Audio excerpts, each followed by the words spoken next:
I said at the outset of these remarks that I would return to the issue of mitigating and aggravating features.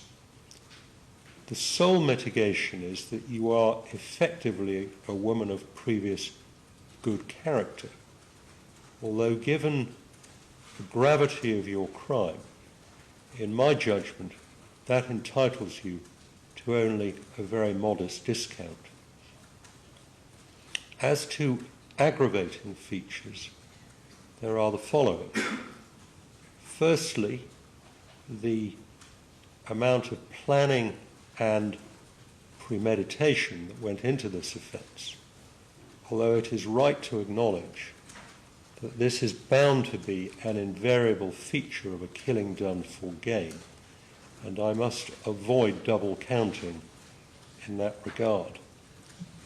Secondly, there is the issue of Deborah's mental and physical vulnerability, to which I have already referred, and of which you were very well aware. Thirdly, there is the chilling aspect of what you did to and with her body after you had killed her. You have shown absolutely no remorse, and it appears that you are in complete denial as to what you did, notwithstanding what, in my judgment, amounted to overwhelming evidence against you. The enormity of your crime is profoundly shocking, even more so given your apparent religious devotion, as well as the fact that Deborah Chong was a good friend to you and had shown you great kindness. The sentence of the court is one of life imprisonment, and the minimum term of imprisonment that you will in any event be required to serve will be 34 years. There will be deducted from that term the 475 days that you have spent in custody on remand, and the statutory surcharge will apply. Would you please take the defendant downstairs?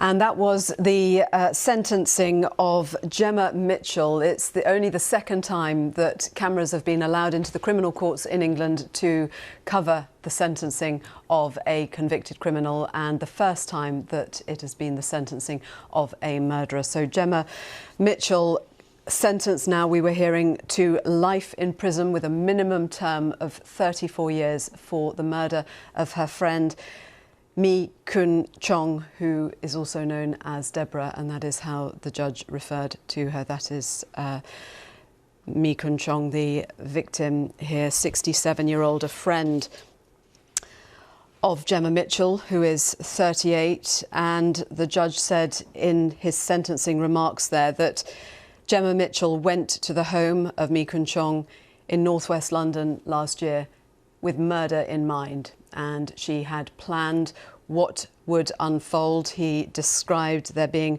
overwhelming evidence against Jemma Mitchell, but he said in spite of that, she is in denial over what she did, and he talked about the enormity of the crime that she had committed.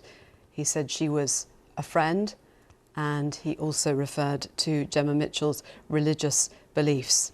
The two of them had met as members of a church, and they both described themselves as devout Christians.